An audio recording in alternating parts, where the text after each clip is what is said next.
ഖേദിക്കേണ്ട ആത്മാവേ, യേശുവുണ്ട് സമീപേ.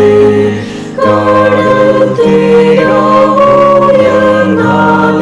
കാർമേഘങ്ങൾ മൂടുന്നാലും ഖേദിക്കേണ്ട ആത്മാവേ, യേശുവുണ്ട് സമീപേ. ഇന്ന് വായിക്കുന്ന വിശുദ്ധ വേദ പുസ്തകഭാഗം ആവർത്തന പുസ്തകം 4-ാം അധ്യായം 1 മുതൽ 49 വരെയുള്ള വിശുദ്ധവാക്യങ്ങൾ ഞങ്ങൾ കുടുംബമായി വായിക്കുന്നത് കേൾപ്പിൻ. ആവർത്തന പുസ്തകം 4-ാം അധ്യായം 1 മുതൽ 49 വരെ. ഇപ്പോൾ ഇസ്രയേലെ, നിങ്ങൾ ജീവിച്ചിരിപ്പാനും നിങ്ങളുടെ പിതാക്കന്മാരുടെ ദൈവമായ യഹോവ നിങ്ങൾക്ക് തരുന്ന ദേശം ചെന്ന് കൈവശമാക്കുവാനും തക്കവണ്ണം നിങ്ങൾ അനുസരിച്ച് നടക്കേണ്ടതിന് ഞാൻ നിങ്ങളോട് ഉപദേശിക്കുന്ന ചട്ടങ്ങളും വിധികളും കേൾപ്പിൻ. ഞാൻ നിങ്ങളോട് കൽപ്പിക്കുന്ന നിങ്ങളുടെ ദൈവമായ യഹോവയുടെ കൽപ്പനകളെ നിങ്ങൾ പ്രമാണിക്കണം. ഞാൻ നിങ്ങളോട് കൽപ്പിക്കുന്ന വചനത്തോട് കൂട്ടുകയോ അതിൽ നിന്ന് കുറയ്ക്കുകയോ ചെയ്യരുത്. ബാൽപെയോരിൻ്റെ സംഗതിയിൽ യഹോവ ചെയ്തത് നിങ്ങൾ കണ്ണാലെ കണ്ടിരിക്കുന്നു. ബാൽപെയോരിനെ പിന്തുടർന്നവരെയൊക്കെയും നിന്റെ ദൈവമായ യഹോവ നിങ്ങളുടെ ഇടയിൽ നിന്ന് നശിപ്പിച്ചു കളഞ്ഞുവല്ലോ. എന്നാൽ നിങ്ങളുടെ ദൈവമായ യഹോവയോട് പറ്റിച്ചേർന്നിരുന്ന നിങ്ങളൊക്കെയും ഇന്ന് ജീവനോടിരിക്കുന്നു.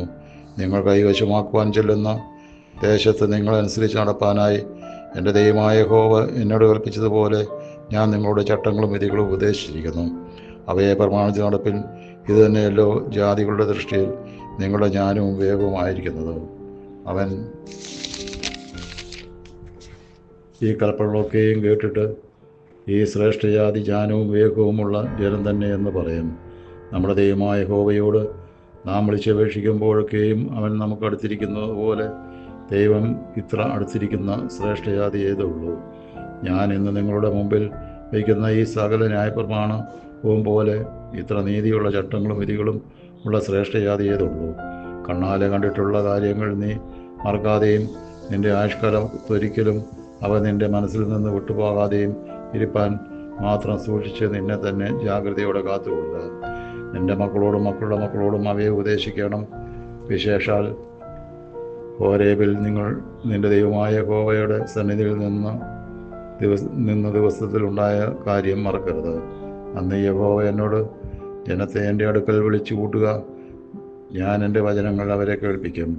അവർ ഭൂമിയിൽ ജീവിച്ചിരിക്കുന്ന നാൾ ഒക്കെയും എന്നെ ഭയപ്പെടുവാൻ പഠിക്കുകയും തങ്ങളുടെ മക്കളെ പഠിപ്പിക്കുകയും വേണം എന്ന് കൽപ്പിച്ചുവല്ലോ. അങ്ങനെ നിങ്ങളടുത്ത് വന്ന് പർവ്വതത്തിൻ്റെ അടിവാരത്ത് നിന്നു അന്ധകാരവും മേഘവും കൂരലും ഉണ്ടായിരിക്കെ പർവ്വതം ആകാശമധ്യത്തോളം തീ കാളിക്കത്തിക്കൊണ്ടിരുന്നു. യഹോവ തീയുടെ നടുവിൽ നിന്ന് നിങ്ങളോട് അരുളി ചെയ്തു. നിങ്ങൾ വാക്കുകളുടെ ശബ്ദം കേട്ടു. ശബ്ദം മാത്രം കേട്ടതല്ലാതെ രൂപമൊന്നും കണ്ടില്ല. നിങ്ങൾ അനുസരിച്ച് നടക്കേണ്ടതിന് അവൻ നിങ്ങളോട് കൽപ്പിച്ചതിൻ്റെ നിയമമായ 10 കൽപ്പന അവൻ നിങ്ങളെ അറിയിക്കുകയും 2 കൽപ്പലകയിൽ എഴുതുകയും ചെയ്തു. നിങ്ങൾ കൈവശമാക്കുവാൻ കടന്നു ചെല്ലുന്ന ദേശത്ത് നിങ്ങൾ അനുസരിച്ച് നടക്കേണ്ടതിനുള്ള ചട്ടങ്ങളും വിധികളും നിങ്ങളെ ഉപദേശിക്കണമെന്ന് യഹോവ അക്കാലത്ത് എന്നോട് കൽപ്പിച്ചു. നിങ്ങൾ നന്നായി സൂക്ഷിച്ചുകൊള്ളുവിൻ. യഹോവ ഹോരേബിൽ തീയുടെ നടുവിൽ നിന്ന് നിങ്ങളോട് അരുളി ചെയ്ത നാളിൽ നിങ്ങൾ രൂപം ഒന്നും കണ്ടില്ലല്ലോ. അതുകൊണ്ട് നിങ്ങൾ ആണിൻ്റെയെങ്കിലും പെണ്ണിൻ്റെയെങ്കിലും സാദൃശ്യമോ, ഭൂമിയിലുള്ള യാതൊരു മൃഗത്തിൻ്റെയും സാദൃശ്യമോ, ആകാശത്ത് പറക്കുന്ന യാതൊരു പക്ഷിയുടെയും സാദൃശ്യമോ, ഭൂമിയിലുള്ള യാതൊരു ഇഴജാതിയുടെയും സാദൃശ്യമോ, ഭൂമിക്ക് കീഴെ വെള്ളത്തിലുള്ള യാതൊരു മത്സ്യത്തിൻ്റെയും സാദൃശ്യമോ, ഇങ്ങനെ യാതൊന്നിൻ്റെയും പ്രതിമയായ വിഗ്രഹം ഉണ്ടാക്കി വഷളത്വം പ്രവർത്തിക്കരുത്. നീ ആകാശസൈന്യമായ സൂര്യനെയും ചന്ദ്രനെയും നക്ഷത്രങ്ങളെയും നോക്കി കാണുമ്പോൾ അവയെ നമസ്കരിപ്പാനും സേവിപ്പാനും വശീകരിക്കപ്പെടരുത്. അവയെ നിൻ്റെ ദൈവമായ യഹോവ ആകാശത്തിന് കിഴങ്ങുമുള്ള സർവ്വജാതികൾക്കും പങ്കിട്ട് കൊടുത്തിരിക്കുന്നു.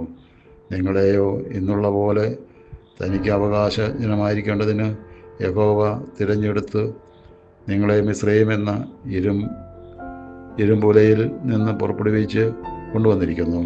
എന്നാൽ യഹോവ നിങ്ങളുടെ നിമിത്തം എന്നോട് കോപിച്ചു. ഞാൻ യോർദാൻ കടക്കയില്ലെന്നും നിന്റെ ദൈവമായ യഹോവ നിനക്ക് അവകാശമായി തരുന്ന നല്ല ദേശത്തിൽ ഞാൻ ചെല്ലുകയില്ലെന്നും സത്യം ചെയ്തു. ആകയാൽ ഞാൻ യോർദാൻ കടക്കാതെ ഈ ദേശത്ത് വെച്ച് മരിക്കും. നിങ്ങളോ കടന്നു ചെന്ന് ആ നല്ല ദേശം കൈവശമാക്കും. നിങ്ങളുടെ ദൈവമായ യഹോവ നിങ്ങളോട് ചെയ്തിട്ടുള്ള അവൻ്റെ നിയമം നിങ്ങൾ മറന്നു നിൻ്റെ ദൈവമായ യഹോവ വിരോധിച്ചതുപോലെ യാതൊന്നിൻ്റെയും സാദൃശ്യമായ വിഗ്രഹം ഉണ്ടാകാതിരിപ്പാൻ സൂക്ഷിച്ചുകൊള്ളുവിൻ. നിൻ്റെ ദൈവമായ യഹോവ ദഹിപ്പിക്കുന്ന അഗ്നിയല്ലോ, തീക്ഷ്ണതയുള്ള ദൈവം തന്നെ. നീ മക്കളെയും മക്കളുടെ മക്കളെയും ജനിപ്പിച്ച് ദേശത്തേറെക്കാലം പാർത്തു വഷളായി തീർന്നിട്ട് വല്ലതിൻ്റെ സാദൃശ്യമായ വിഗ്രഹം ഉണ്ടാക്കി നിന്റെ ദൈവമായ യഹോവയ്ക്ക് അനിഷ്ടമായുള്ളത് ചെയ്ത് അവനെ കോപിപ്പിച്ചാൽ നിങ്ങൾ കൈവശമാക്കേണ്ടതിന് യോർദാൻ കടന്നു ചെല്ലുന്ന ദേശത്ത് നിന്ന് നിങ്ങൾ വേഗത്തിൽ നശിച്ചു പോകുമെന്ന് ഞാനിന്ന് ആകാശത്തെയും ഭൂമിയെയും നിങ്ങൾക്ക് വിരോധമായി സാക്ഷ്യം നിർത്തി പറയുന്നു. നിങ്ങൾ അവിടെ ദീർഘായുസ്സോടിരിക്കാതെ നിർമ്മൂലമായി പോകും. യഹോവ നിങ്ങളെ ജാതികളുടെ ഇടയിൽ ചിതറിക്കും. യഹോവ നിങ്ങളെ കൊണ്ടുപോയി ആക്കുന്ന ജാതികളുടെ ഇടയിൽ നിങ്ങൾ ചുരുക്കം പേരായി ശേഷിക്കും. കാണുവാനും കേൾപ്പാനും ഭക്ഷിപ്പാനും മണക്കുവാനും പ്രാപ്തിയില്ലാത്തവയായി മരവും കല്ലും കൊണ്ട് മനുഷ്യരുടെ കൈപ്പണിയായ ദേവന്മാരെ നിങ്ങൾ അവിടെ സേവിക്കും. എങ്കിലും അവിടെ വെച്ച് നിന്റെ ദൈവമായ യഹോവയെ നീ തിരയുകയും പൂർണ്ണ ഹൃദയത്തോടും പൂർണ്ണ മനസ്സോടും കൂടെ അന്വേഷിക്കുകയും ചെയ്താൽ അവനെ കണ്ടെത്തും. നീ ക്ലേശത്തിലാകുകയും ഇവയൊക്കെയും നിന്റെ മേൽ വരികയും ചെയ്യുമ്പോൾ നീ ഭാവി കാലത്ത് നിന്റെ ദൈവമായ യഹോവയുടെ അടുക്കിലേക്ക് തിരിഞ്ഞ് അവൻ്റെ വാക്ക് അനുസരിക്കും. നിന്റെ ദൈവമായ യഹോവ കരുണയുള്ള ദൈവമല്ലോ. അവൻ നിന്നെ ഉപേക്ഷിക്കുകയില്ല, നശിപ്പിക്കുകയില്ല. നിന്റെ പിതാക്കന്മാരോട് സത്യം ചെയ്തിട്ടുള്ള തൻ്റെ നിയമം മറക്കുകയുമില്ല. ദൈവം മനുഷ്യനെ ഭൂമിയിൽ സൃഷ്ടിച്ച നാൾ മുതൽ നിനക്ക് മുമ്പുണ്ടായ പൂർവ്വകാലത്തിലും ആകാശത്തിൻ്റെ ഒരറ്റം തുടങ്ങി മറ്റേ അറ്റത്തോളവും എവിടെയെങ്കിലും ഇങ്ങനെയുള്ള മഹാകാര്യം നടന്നിട്ടുണ്ടോ, കേട്ടിട്ടുണ്ടോ എന്ന് നീ അന്വേഷിക്കാം. ഏതൊരു ജാതിയെയെങ്കിലും നീ കേട്ടതുപോലെ തീയുടെ നടുവിൽ നിന്ന് സംസാരിക്കുന്ന ദൈവത്തിൻ്റെ ശബ്ദം കേൾക്കുകയും ജീവനോടിരിക്കുകയും ചെയ്തിട്ടുണ്ടോ? അല്ലെങ്കിൽ നിങ്ങളുടെ ദൈവമായ യഹോവ മിസ്രയീമിൽ വെച്ച് നീ കാണുക നിങ്ങൾക്ക് വേണ്ടി ചെയ്തതുപോലെയൊക്കെയും പരീക്ഷകൾ, അടയാളങ്ങൾ, അത്ഭുതങ്ങൾ, യുദ്ധം, ബലമുള്ള കൈ, നീട്ടിയ ഭുജം, വലിയ ഭയങ്കര പ്രവൃത്തികൾ എന്നിവയാൽ ദൈവം ഒരു ജാതിയെ മറ്റൊരു ജാതിയുടെ നടുവിൽ നിന്ന് തനിക്കായി ചെന്നെടുപ്പാൻ ഉദ്യമിച്ചിട്ടുണ്ടോ? യഹോവ തന്നെ ദൈവം, അവനല്ലാതെ മറ്റൊരുത്തനുമില്ല എന്ന് നീ അറിയേണ്ടതിന് തന്നെ. അവൻ നിനക്ക് ബുദ്ധി ഉപദേശിക്കേണ്ടതിന് ആകാശത്ത് നിന്ന് തൻ്റെ ശബ്ദം നിന്നെ കേൾപ്പിച്ചു. ഭൂമിയിൽ തൻ്റെ മഹത്തായ തീയും നിന്നെ കാണിച്ചു. നീ അവൻ്റെ വചനവും തീയുടെ നടുവിൽ നിന്ന് കേട്ടു. നിന്റെ പിതാക്കന്മാരെ സ്നേഹിച്ചതുകൊണ്ട് അവൻ അവരുടെ സന്തതിയെ തിരഞ്ഞെടുത്തു. നിന്നേക്കാൾ വലിപ്പവും ബലവുമുള്ള ജാതികളെ നിന്റെ മുൻപിൽ നിന്ന് നീക്കിക്കളവാനും ഇന്നുള്ളതുപോലെ അവരുടെ ദേശത്തെ നിനക്ക് അവകാശമായി തരേണ്ടതിന് നിന്നെ കൊണ്ടുപോയി ആക്കുവാനും തൻ്റെ സാന്നിധ്യവും മഹാശക്തിയും കൊണ്ട് മിസ്രയീമിൽ നിന്ന് നിന്നെ പുറപ്പെടുവിച്ചു. ആകയാൽ മീതെ സ്വർഗത്തിലും താഴെ ഭൂമിയിലും യഹോവ തന്നെ ദൈവം, മറ്റൊരുത്തനുമില്ല എന്ന് നീ ഇന്നറിഞ്ഞ് മനസ്സിൽ വെച്ചുകൊള്ളുക. നിനക്കും നിന്റെ മക്കൾക്കും നന്നായിരിക്കേണ്ടതിനും നിന്റെ ദൈവമായ യഹോവ നിനക്ക് സദാകാലത്തേക്ക് നൽകുന്ന ദേശത്ത് നീ ദീർഘായുസ്സോടിരിക്കേണ്ടതിനും ഞാൻ ഇന്ന് നിന്നോട് കൽപ്പിക്കുന്ന അവൻ്റെ ചട്ടങ്ങളും കൽപ്പനകളും പ്രമാണിക്കാം. അക്കാലത്ത് മോശെ യോർദാനക്കരെ കിഴക്ക് 3 പട്ടണം വേർതിരിച്ചു. പൂർവ്വദേശം കൂടാതെ അബദ്ധവശാൽ കൂട്ടുകാരനെ കൊന്നവൻ ആ പട്ടണങ്ങളിലൊന്നിൽ ഓടിക്കയറി അവിടെ ചെന്ന് ജീവിച്ചിരിക്കേണ്ടതിന് തന്നെ. അങ്ങനെ മരുഭൂമിയിൽ മലനാട്ടിലുള്ള ബേസേർ രൂബേന്യർക്കും ഗിലെയാദിലെ രാമോത്ത് ഗാത്യർക്കും ബാശാനിലെ ഗോലാൻ മനശ്ശേർക്കും നിശ്ചയിച്ചു. മോശെ ഇസ്രായേൽ മക്കളുടെ മുമ്പിൽ വെച്ച ന്യായപ്രമാണം ഇതുതന്നെ. ഇസ്രായേൽ മക്കൾ മിസ്രയീമിൽ നിന്ന് പുറപ്പെട്ട ശേഷം മോശെ യോർദാനക്കരെ ഹെസ്ബോനിൽ പാർത്തിരുന്ന അമോര്യ രാജാവായ സീഹോന്റെ ദേശത്ത് ബെത്പയോരിനെതിരെയുള്ള താഴ്വരയിൽ വെച്ച് അവരോട് പറഞ്ഞ സാക്ഷ്യങ്ങളും ചട്ടങ്ങളും വിധികളും ഇവ തന്നെ. മോശയും ഇസ്രായേൽ മക്കളും ഇസ്രായേലിൽ നിന്ന് പുറപ്പെട്ട ശേഷം ആ രാജാവിനെ തോൽപ്പിച്ചു.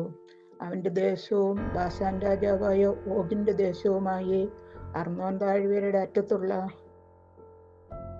ആരോവർ പർവ്വതം മുതൽ ഹെർമോൻ എന്ന സിയോൻ പർവ്വതം വരെയും യോർദാനക്കര കിഴക്ക് പിസ്കയുടെ ചരിവിന് താഴെ അരാബയിലെ കടൽ വരെയുമുള്ള താഴ്വീതി ഒക്കെയും.